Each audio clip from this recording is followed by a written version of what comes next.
Naruto, 10 storylines that went absolutely nowhere. There are quite a lot of plot points in the series that were built up to be important and then served absolutely no purpose whatsoever. Naruto follows the story of Naruto Uzumaki, a young boy who lives in a village of ninjas and aims to get them to acknowledge him by becoming the Hokage.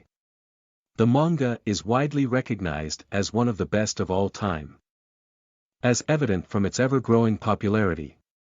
As with all the great series, the story writing for Naruto is incredible and is one of the biggest reasons why it is loved by the fans. Despite that, however, there are quite a lot of plot points in the series that were built up to be important and then served absolutely no purpose whatsoever. 10. Kakashi was known to be a genius with countless jutsu. Kakashi was one of the greatest jonin of Konohagakure and an incredibly powerful fighter. Thanks to having the Sharingan, he was known to have copied over 1,000 jutsu, which earned him the moniker of the Copy Ninja. Sadly, Kakashi was never allowed to display his skill with his array of jutsu, and he mostly relied on the same few techniques that he always used. Why Kakashi deserved to be the Copy Ninja is an aspect of the story that was never explored. 9. Tenten dreamt of being more like Tsunade Senju.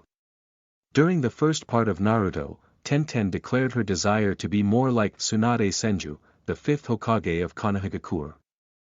Ever since she had heard of her, Tenten admired her quite a lot and dreamt of becoming just like her. Strangely enough, this plot point went absolutely nowhere.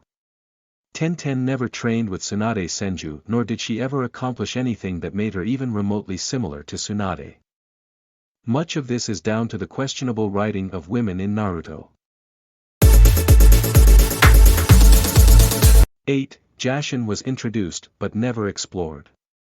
Jashin was introduced as God in Naruto Shippuden when Haiden and Kakuzu finally made their move. It was revealed that he demanded death and destruction all around, and his cult was known as the Jashinists. Haiden was offered immortality by Jashin's sacrificial rituals. However, all this wasn't explored further in the story despite it being introduced as an intriguing plot point with a great mystery behind it.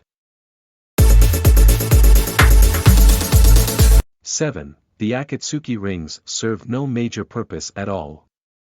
All the Akatsuki members wore a specific ring on their finger which was special to them. No member could change their ring or choose to not wear it. These rings were also of great importance to the group, as after Sasori's death, Tobi and Zetsu went through great trouble to retrieve the ring. What's more, after Deidara supposedly died, Tobi went to collect his ring as well, only for him to emerge alive and sew his arm back together later on. Strangely enough, these rings were never given any importance moving forward. 6. The ANBU were never given any special role in the story. The ANBU were introduced as some of the greatest shinobi in Naruto who specialized in covert operations and assassinations. The organization was incredibly hard to break into, even harder than becoming your average jonin. One would expect them to have some incredible shinobi in their ranks, but surprisingly, there were none in the story who stood out as special in the group. The likes of Kakashi and Yamato left the organization, as did Sai once he was assigned to Team 7. Needless to say, the ANBU never came into play, even during the Fourth Great Ninja War. 5. Hiruzen Sarutobi was called the strongest of all Hokage. Prior to Naruto Uzumaki, Hiruzen Sarutobi was known to be the strongest of all the Hokage in the world of Naruto. Just like Hashirama Senju, Hiruzen was called the god of shinobi, and his knowledge of jutsu remains to be the greatest in the story even today. Despite that, however, fans were never shown why he was the greatest Hokage at all. From a standpoint of feats, Hashirama Senju far surpassed Hiruzen Sarutobi. However, according to the story, Hiruzen, in his prime, was even stronger. 4. The mystery surrounding Hashirama Senju's death was left unresolved. Hashirama Senju was the first Hokage of Konohagakure and the strongest of all the ninjas during his time. His strength was such that even Madara Uchiha couldn't defeat him, meaning he was practically invincible on the battlefield. Yet, Hashirama was actually killed in the First Great Ninja War. Which is an incredibly surprising thing. How Hashirama died was never explored in the story at all, despite him being strong as he was during his prime. When Hashirama was reanimated during the Fourth Great Ninja War, he was brought back to life close to his full strength and shown to be very capable. His death not having any importance was a very strange decision. 3. Naruto's Yin-Yang release was seemingly lost importance after the war. Naruto Uzumaki received the Six Paths chakra of the Sage of Six Paths during the Fourth Great Ninja War. This power allowed him to perform miracles like heal Kakashi's lost eye, restore Might Guy's dying life force, and even save Obito Uchiha from inevitable death.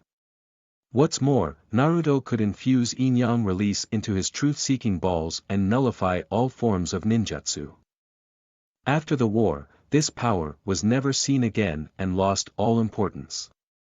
The Yin-Yang release opened up a new world of possibilities in the story, only to go absolutely nowhere. 2. Ino was supposed to be the head of the Yamanaka clan. The Yamanaka clan is known to be one of the most prestigious clans in Konohagakure and is responsible for the Konoha barrier team. Their last known leader, Inoichi Yamanaka, died during the Fourth Great Ninja Wars, along with those at the Shinobi Alliance HQ, with the strange exception of Ao. After his death, Ino was supposed to become the next leader of the Yamanaka clan, however, this never came to be.